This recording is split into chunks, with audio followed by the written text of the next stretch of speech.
രണ്ടാമത്തെ എപ്പിസോഡിന്റെ തുടക്കത്തിൽ തന്നെ കാണിക്കുന്നത് ഷൂലുങ്ങും സിന്നും കൂടി ഇന്റിമേറ്റ് ആയിട്ടുള്ള സീനാണ്. ഇന്ന് കുറച്ച് വൈൽഡായിരുന്നല്ലോ, ഹെർട്ട് ചെയ്തോന്ന് നോക്കുമ്പോഴേക്കും കുഴപ്പമില്ല എന്ന് പറയാണ്.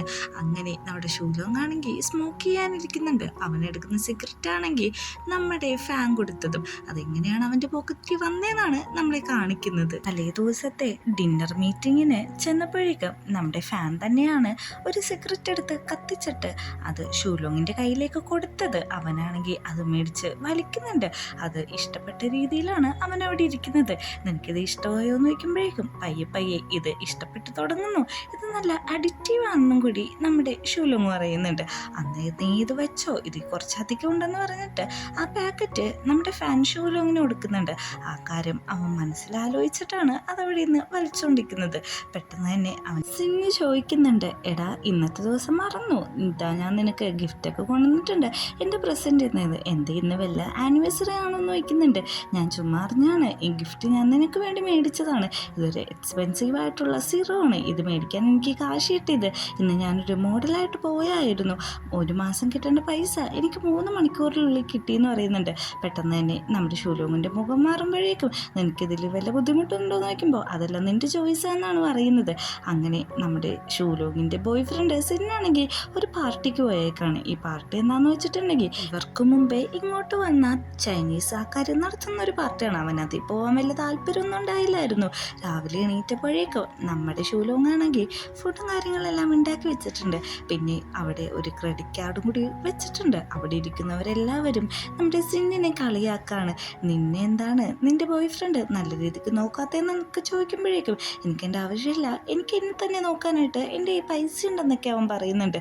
അത് നിന്നെ ആർക്കും വല്ല ഇമ്പോർട്ടൻ്റ് അല്ലാത്തതുകൊണ്ടാണെന്നൊക്കെ പറഞ്ഞിട്ട് അവനെ വെറുതെ കുത്തി നോവിച്ചുകൊണ്ടിരിക്കുകയാണ്. നിങ്ങൾ ഈ പറയുന്നതെല്ലാം കേട്ടോണ്ടിരിക്കാനായിട്ട് എനിക്ക് വയ്യ, ഞാൻ പോവാന്ന് പറയുമ്പോഴേക്കും ഇവിടുന്ന് ആദ്യം പോകുന്ന ആളാണ് ഈ ബില്ലെല്ലാം പേ ചെയ്യേണ്ടതെന്ന് അവരുള്ളവർ പറയുന്നുണ്ട്. ഇതേ സമയത്ത് നമ്മുടെ ഫാനാണെങ്കിൽ അങ്ങോട്ട് വരുന്നുണ്ട്. അവരുടെ കൂട്ടത്തിൽ നിന്ന് ഭയങ്കര ട്രങ്കായി പുറത്തേക്ക് പോയ ഒരു ഗേളെ കൊണ്ടാണ് വരുന്നത്. ഇവള് പുറത്ത് നിൽക്കായിരുന്നു. ഇവള് വഴിതെറ്റണ്ടെന്ന് വിചാരിച്ചിട്ടാണ് ഞാൻ ഇങ്ങോട്ട് കൊണ്ടുവന്നത്. ഇവരുടെ ഫ്രണ്ട്സ് നിങ്ങൾ തന്നെയല്ലേ നോക്കുന്നുണ്ട്. അത് ഞങ്ങൾ തന്നെയാണ്, ഇവളെ ഞാൻ ഹാൻഡിൽ ചെയ്തോളാം എന്ന് പറഞ്ഞിട്ട് സിംഗ് അവളെ അങ്ങ് മേടിക്കുന്നുണ്ട്. പെട്ടെന്ന് തന്നെ അവിടെയുള്ള ഒരു അഹങ്കാരിയായിട്ടുള്ള പെണ്ണ് വന്നിട്ട് പറയുന്നുണ്ട്, നീ ഇയാളോട് സംസാരിച്ചോ, ഞാൻ ഹാൻഡിൽ ചെയ്തോളാന്ന്. നമ്മുടെ സിംഗ് ആണെങ്കിൽ അന്ന് ഞാൻ പോകട്ടെ എന്ന് പറയുമ്പോഴേക്കും നിന്റെ ഫ്രണ്ട്സിന് ട്രീറ്റ് കൊടുക്കാതെ നമ്മൾ എങ്ങനെയാണ് പോവുക, അപ്പം നമുക്ക് ആദ്യം അവർക്ക് ട്രീറ്റ് കൊടുക്കാമെന്ന് പറയുന്നുണ്ട്. അവനാണെങ്കിൽ ഇതിനെ എതിർത്ത് ഒന്നും ഇടുന്നില്ല. അവൻ്റെ കെയർ ഓഫിൽ അവിടെ കുറേ വില കൂടിയ മദ്യങ്ങളും കാര്യങ്ങളൊക്കെ വരുന്നുണ്ട്.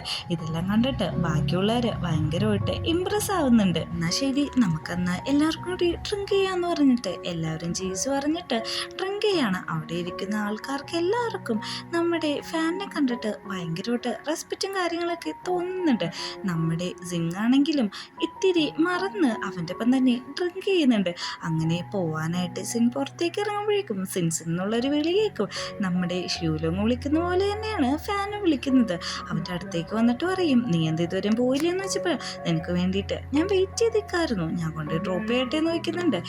അതിൻ്റെ ഒന്നും ആവശ്യമില്ല, ഞാൻ പൊക്കോളാന്ന് പറയുന്നുണ്ട്. ഒരു കൂട്ടത്തിലുള്ള ഒരു ബോയ് വന്നിട്ട് നമ്മുടെ ഫാനിൻ്റെ അടുത്ത് ഫ്ലാറ്റ് ചെയ്യാൻ നോക്കുന്നുണ്ടെങ്കിലും അവനെ ഒഴിവാക്കി വിടുന്നുണ്ട്. പെട്ടെന്ന് തന്നെ അവനാണെങ്കിൽ എൻ്റെ ടാക്സി വന്നു, ഞാൻ പോവാന്ന് പറഞ്ഞിട്ട് അവിടുന്ന് ആ ടാക്സി കയറി പോകുന്നത് നമ്മുടെ ഫാൻ നോക്കിയിരിക്കുന്നുണ്ട്. ഇതേ സമയം ഫാനാണെങ്കിൽ ഷൂലോങ്ങിനെ വിളിച്ചിട്ട്, എടാ നിന്റെ കമ്പനിയുടെ താഴെ ഞാൻ നിൽക്കുന്നുണ്ട്, താഴത്തേക്കൊന്ന് ഇറങ്ങി വാ, എനിക്കൊരു കാര്യം സംസാരിക്കാനാന്ന് പറയുന്നുണ്ട്. അങ്ങനെ ഷൂലോങ് താഴത്തേക്ക് ഇറങ്ങി ചെല്ലുമ്പോഴേക്കും അവിടെ നമ്മുടെ ഫാൻ നിൽക്കുന്നുണ്ട്. എന്താ കാര്യമെന്ന് ചോദിക്കുമ്പോഴേക്കും നിങ്ങളെല്ലാവരും എനിക്ക് വേണ്ടിയിട്ട് ഇത്ര നന്നായിട്ട് വർക്ക് ചെയ്യുന്നല്ലേ, അതുകൊണ്ട് തന്നെ ഞാൻ നിങ്ങൾക്ക് വേണ്ടിയിട്ട് ബബിൾ ടീ ഒക്കെ മേടിച്ചിട്ടുണ്ടെന്ന് പറഞ്ഞിട്ട് അതങ്ങ് കൊടുക്കുകയാണ്.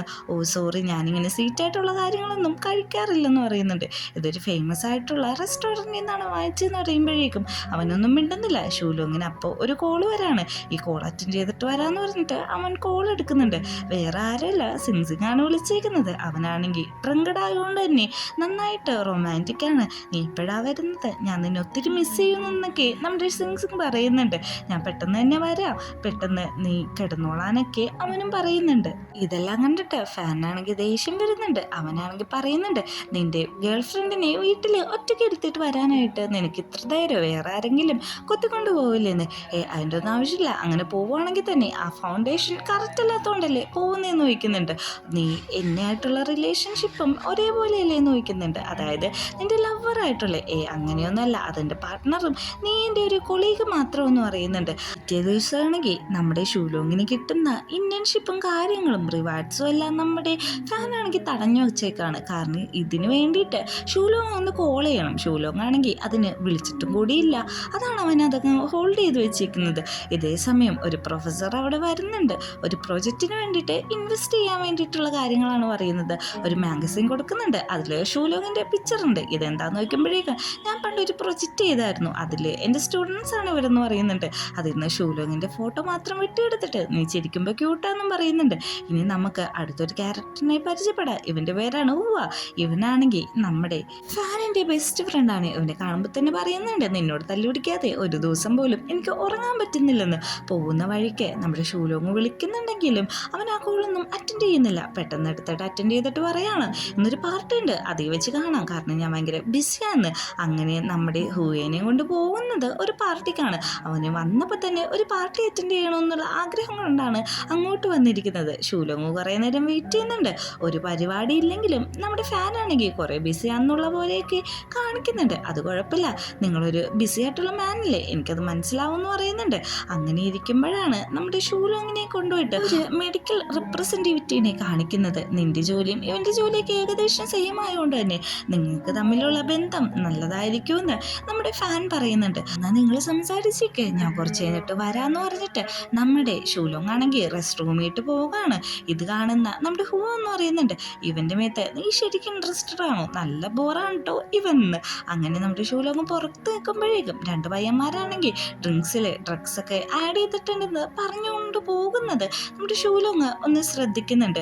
അങ്ങനെ തിരിച്ചു വരുമ്പോഴേക്കും എല്ലാവരുമായിട്ട് ഡ്രഗ്സ് കുടിക്കാനിരിക്കുകയാണ്. അത് കാണുമ്പോൾ തന്നെ നമ്മുടെ ഷൂലോങ്ങിന് മനസ്സിലാവുന്നുണ്ട്, ആ പെൺകുട്ടിയുടെ നേരിയിരിക്കുന്ന ഡ്രഗ്സിലാണ് ആ ഡ്രഗ്സ് ഒക്കെ കലക്കിയിരിക്കുന്നതെന്ന്. കാരണം ഇത് അവരുടെ കമ്പനിയിലെ പുതിയതായിട്ട് അസിസ്റ്റ് ചെയ്യാൻ വന്ന ഗേളാണ്. ആ ഗേളിൻ്റെ അടുത്ത് അവിടുത്തെ മാനേജർ നന്നായിട്ട് ഫ്ലൈറ്റ് ചെയ്യുന്ന പോലെയാണ് സംസാരിക്കുന്നത്. ഇതൊക്കെ കണ്ട് ദേഷ്യം വരുന്ന ഫാനാണെങ്കിൽ അവൻ്റെ കയ്യിലെ ഗ്ലാസ് താഴെ വെക്കുമ്പോൾ തന്നെ അതിൻ്റെ അർത്ഥം എന്താണെന്ന് മാനേജർക്ക് മനസ്സിലാവുന്നുണ്ട്. അതുകൊണ്ട് അയാൾ കുറച്ച് ഡിസ്റ്റൻസ് ഒക്കെ ഇട്ട് ഇരിക്കുകയാണ്. എന്നാലും ആ ഡ്രിങ്ക്സ് ആ ഗേളിനെ കൊണ്ട് കുടിപ്പിക്കാൻ പല തവണ അവൻ ശ്രമിക്കുന്നുണ്ടെങ്കിലും നമ്മുടെ ഷൂലോങ് ആണെങ്കിൽ ഓരോ തവണ ആ പെൺകുട്ടീനെ സേവ് ചെയ്തുകൊണ്ടിരിക്കുകയാണ്. അവസാനം നമ്മുടെ ഷൂലോങ് പറയുന്നുണ്ട്, ഡ്രിങ്ക്സ് കുടിക്കാം, നമുക്കൊരു ഗെയിം കളിച്ചിട്ട് ഡ്രിങ്ക്സ് കുടിക്കാം, അത് തോക്കുന്നവരാണ് ഇത് കുടിക്കണ്ടേന്നും പറയുന്നുണ്ട്. അങ്ങനെ കളിക്കുന്നുണ്ട്. ഓരോ പ്രാവശ്യം ആ പെൺകുട്ടി ജയിക്കുന്നുണ്ട്. അതുകൊണ്ട് അവൾക്ക് ഡ്രിങ്ക്സ് ഒന്നും കുടിക്കേണ്ട ആവശ്യം വരുന്നില്ല. കാരണം ആ ഡ്രിങ്ക്സ് എല്ലാം കുടിക്കുന്നത് നമ്മുടെ ഷൂലോങ് തന്നെയാണ്. അവൻ അവിടെ ഇരിക്കുന്ന എല്ലാ ക്ലാസ്സിലും പോയിസനാന്ന് അറിഞ്ഞിട്ടും അതെല്ലാം കുടിക്കുന്നുണ്ട്. അങ്ങനെ നമ്മുടെ ഫാനാൻ ചെന്ന് നോക്കുമ്പോഴേക്കും ഷൂലോങ് അവിടെ വൊമിറ്റ് ചെയ്തുകൊണ്ടിരിക്കുകയാണ്. ഫാനിന് മനസ്സിലായിട്ടുണ്ട് ഇവൻ എന്താ ട്രൈ ചെയ്തതെന്ന്. നീ ആ പെൺകുട്ടീനെ രക്ഷിക്കാൻ വേണ്ടിയിട്ട് സ്വയമായിട്ട് ഹേർട്ട് ആവുകയാണോന്ന് വയ്ക്കുമ്പോഴേക്കും അത് നല്ല കാര്യമല്ലേ, ഒരു പെൺകുട്ടീനെ സേവ് ചെയ്യുന്നതെന്ന് പറയുന്നുണ്ട്. അവനാണെങ്കിൽ കുടിക്കാൻ കുറച്ച് വെള്ളവും കാര്യങ്ങളെല്ലാം കൊടുക്കുന്നുണ്ടെങ്കിലും നമ്മുടെ ഷൂലോങ് ഓൾറെഡി ഡ്രങ്കഡാണ്. എനിക്ക് വീട്ടിൽ ഒറ്റയ്ക്ക് പോകാൻ പറ്റത്തില്ല, ഞാൻ കൊണ്ടേയാക്കാന്ന് പറഞ്ഞിട്ട് ഫാനാണെങ്കിൽ കയറ്റുന്നുണ്ട് വണ്ടിയിൽ. വണ്ടി കയറ്റി കഴിഞ്ഞിട്ട് നമ്മുടെ ഷൂലോങ് ആണെങ്കിൽ അവൻ്റെ ഡ്രസ്സൊക്കെ ഊരിക്കളയാണ്. അവന് നന്നായിട്ട് ചൂടെടുക്കുന്നുണ്ടെന്ന് പറയുന്നുണ്ട്. ഡ്രൈവറോട് നമ്മുടെ ഫാൻ പറയാണ്, നീ ഇവിടെ നിർത്തിക്കോ, എന്നിട്ട് ഒരു ടാക്സി വിളിച്ച് പൊക്കോ, ഞാൻ ഇത് കൊണ്ടുവന്നേക്കാന്ന്. ഡ്രൈവർ അതേപോലെ വണ്ടി സൈഡിലാക്കിയിട്ട് ടാക്സി വിളിച്ചിട്ട് അവിടുന്ന് പോകുന്നുണ്ട്. ഷൂലോങ് തന്നെയാണ് വണ്ടി ഇവിടെ കുറച്ച് നേരം നിർത്തിയിടാൻ പറയുന്നത്. അവൻ്റെ ഒരു ഫീലിങ്സ് ഒരു ഹൈ ലെവലിൽ പോകുന്നത് മനസ്സിലാക്കിയ ഷൂലോങ് തന്നെ ഒന്ന് പുറത്തിറങ്ങി നിൽക്കുക, എനിക്ക് കുറച്ച് കാര്യങ്ങളുണ്ടെന്ന് പറയുന്നുണ്ട്. അവൻ അതേപോലെ പുറത്തിറങ്ങി നിന്നിട്ട് അതിൻ്റെ ഉള്ളിൽ വെച്ച് മാസ്റ്റർബേറ്റ് ചെയ്തുകൊണ്ടിരിക്കുകയാണ്. ഇതെല്ലാം പുറത്ത് നിൽക്കുന്ന ഷൂലോങ് വോയിസിലൂടെ കേൾക്കുന്നുണ്ട്. വീട്ടിൽ ചെന്നിട്ട് അവൻ കുളിച്ച് ഫ്രഷായിട്ട് ആദ്യം തന്നെ അവൻ്റെ ലാപ്പ് ഓൺ ചെയ്യാണ്. കാരണം അവൻ്റെ കമ്പ്യൂട്ടറിൽ ഓൾറെഡി ഒരു ഹിഡൻ ക്യാമറ ഫിറ്റ് ചെയ്തിട്ടുണ്ടായിരുന്നു. അതിലൂടെ നമ്മുടെ ഷൂലോങ് മാസ്റ്റർബേറ്റ് ചെയ്യുന്ന വീഡിയോസ് എല്ലാം അവൻ കണ്ടുകൊണ്ടിരിക്കുകയാണ്. പെട്ടെന്ന് തന്നെ ഇത് ഒരു ഷെയിമായിട്ടുള്ള കാര്യമാണ്, ഇത് കാണണമെന്ന് അവനൊന്ന് ആലോചിക്കുന്നുണ്ട്. എന്നിട്ട് ഡ്രോപ്പ് ചെയ്യാൻ പോയപ്പോൾ ഉള്ളൊരു കാര്യം കൂടി അവൻ ആലോചിക്കുന്നുണ്ട്. വീട്ടിൽ ഡ്രോപ്പ് ചെയ്യാൻ പോകുമ്പോഴേക്കും നമ്മുടെ ഷൂലോങ് ഇറങ്ങി ഇറങ്ങിയിട്ട് പെട്ടെന്ന് തന്നെ തിരിച്ച് നടന്നു വരികയാണ്. നമ്മുടെ ഫാനിൻ്റെ അടുത്തേക്ക് കുറച്ച് ക്ലോസ് ആയിട്ട് നിൽക്കുന്നുണ്ട്. ഫാനാണെങ്കിൽ പേടിച്ച് അകത്തേക്ക് വലിക്കുന്നുണ്ട്. എന്താ നീ പേടിച്ചു പോയോ? ഞാൻ വേറൊന്നിനും വന്നില്ല, ഞാൻ ഈ സിഗരറ്റ് എടുക്കാൻ വന്നാണ്. ഇത് ഇപ്പോൾ കുറച്ച് അഡിക്റ്റീവായിട്ട് എനിക്കുണ്ടെന്ന് പറയുന്നുണ്ട്. അതൊരു ഇൻഡയറക്റ്റ് ആയിട്ടുള്ള രീതിയിലാണ് അവൻ പറഞ്ഞുകൊണ്ടിരിക്കുന്നത്. ഈ കാര്യമാണ് അവൻ മനസ്സിലാലോചിക്കുന്നത്. നമ്മുടെ ഷൂലോങ്ങിൻ്റെ മനസ്സിലും അതേ ഫീലിങ്സ് ചെറുതായിട്ട് ഉണ്ടോയെന്ന് അവൻ അറിയില്ലല്ലോ. ഈ ഒരു സീനും കൂടി കാണിച്ചിട്ടാണ് എപ്പിസോഡ് അവസാനിക്കുന്നത്.